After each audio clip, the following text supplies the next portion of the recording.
Salut les amis et bienvenue sur cette plateforme. Les amis, le ridicule, franchement le ridicule va tuer les diplomates français. Le ridicule va tuer bientôt la France. Cette France officielle, cette France qui a son déclin, cette France moribonde, et pas de la France officielle. Les nouvelles autorités du Niger disent quoi les amis? Ils donnent 24 heures à l'armée française ou à l'ambassadeur de la France, M. Sylvain Itit, de quitter le Niger. Et là, une réaction surprenante qui vient de la part du Quai d'Orsay. Le Quai d'Orsay, c'est quoi? C'est le ministère français des Affaires étrangères et de l'Europe que dirige la dame, Madame Colonna. Et là, la France officielle démontre encore comment est-ce qu'elle est naïve et elle ne comprend pas la situation en Afrique. La France actuelle pense que nous sommes à l'époque où la France avait pignon sur rue, la France contrôlait tout. La France actuelle ne se rend pas compte qu'elle a signé les accords avec les élites corrompues et la jeunesse aujourd'hui ne se reconnaît plus à ces élites-là. Pas même, les amis. Donc, cette jeunesse africaine qui veut s'affranchir, cette jeunesse africaine qui veut sa liberté, cette France officielle ne comprend pas ces messages. Voilà le message, c'est très clair.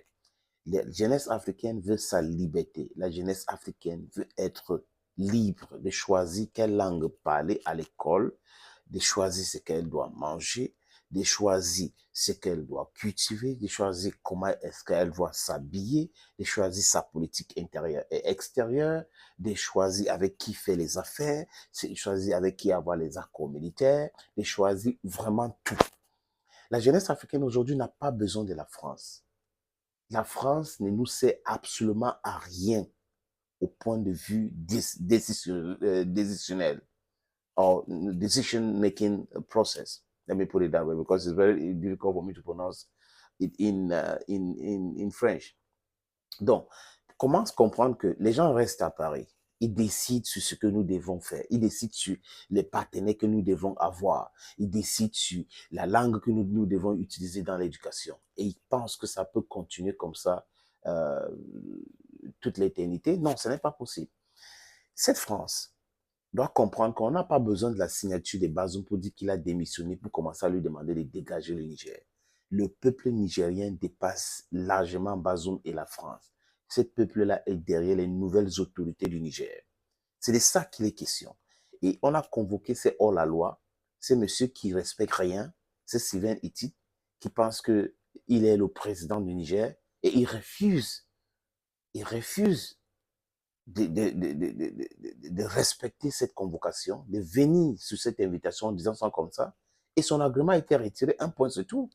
Et c'est comme ça. La France voit, il y a un mois, n'est-ce pas, Bazoum était au pouvoir. Ça fait un mois aujourd'hui qu'il est parti du pouvoir. Cette France-là ne comprend pas bien le message. Et j'ai vu un Vox Pop, les amis, à Niamey et d'autres villes du Niger, où la population est très contente. Le peuple est très content.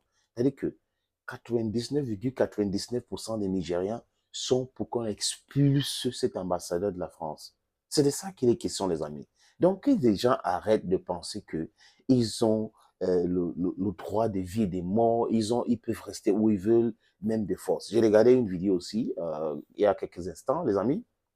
J'ai vu un monsieur qui a infesté du diabolisme et que les virus ont pris son cerveau. Il dit, la France doit rester au Niger, des gré ou des forces. Écoutez bien, nous sommes en 2023, 21e siècle. Et les Nigériens disent que la France doit dégager.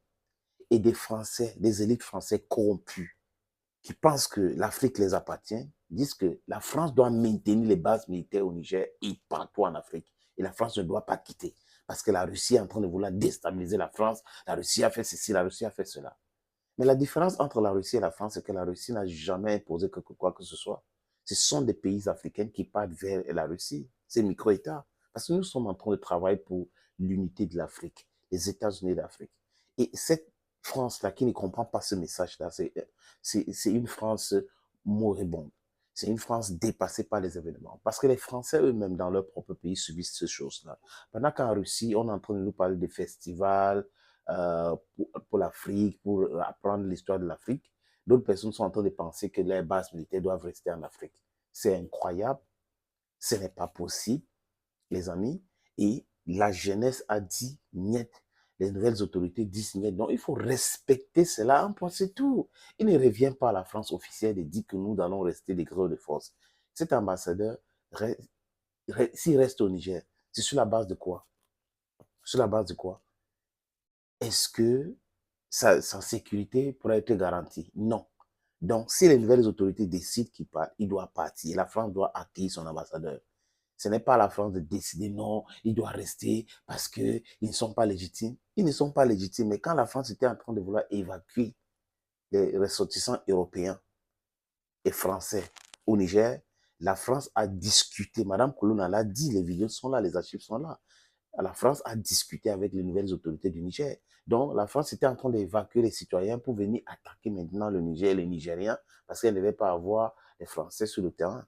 Non, les Français n'ont jamais été menacés au Niger, mais ils ont décidé comme ça de faire ça parce qu'ils voulaient attaquer tout de suite.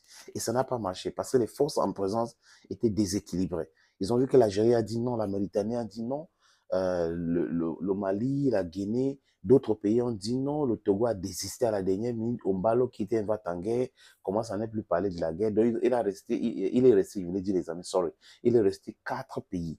Le Sénégal, la Côte d'Ivoire, le Bénin des Talons qui est un vassal, et tout comme tous les autres d'ailleurs, et Tinubu, le trafiquant. Voilà donc le nombre de personnes, le nombre de pays et les chefs d'État qui restent là. Donc ça fait que c'est un peu compliqué. Le chef traditionnel du Ghana, le roi d'Ashanti, a dit à Nana Akufo-Addo que c'est un non-sens de penser aller attaquer le Niger.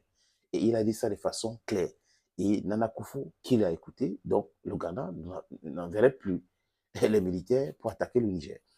Ils n'ont pas encore bien jugé les forces en présence, mais ils sont en train de rigoler. Dans la France officielle, le message est clair et limpide. Le Niger ne veut plus de vous, de vos bases militaires, de vos ambassadeurs. Quittez le Niger. Un point, c'est tout. Un point, c'est tout. Ce n'est pas un mariage forcé parce que tôt ou tard, vous allez plier bagage. Il y a aucune élite au Niger aujourd'hui, même civile ou militaire, qui va prendre le pouvoir et qui va pas respecter ce que le peuple veut. Le peuple africain, le peuple nigérien, sa grande majorité, est en train d'aller vers sa libération totale. There is no turning back. Either you walk with us to free Africa or you leave with your tail in between your legs. Thank you for watching this other video on this platform, friends. Bye-bye for now.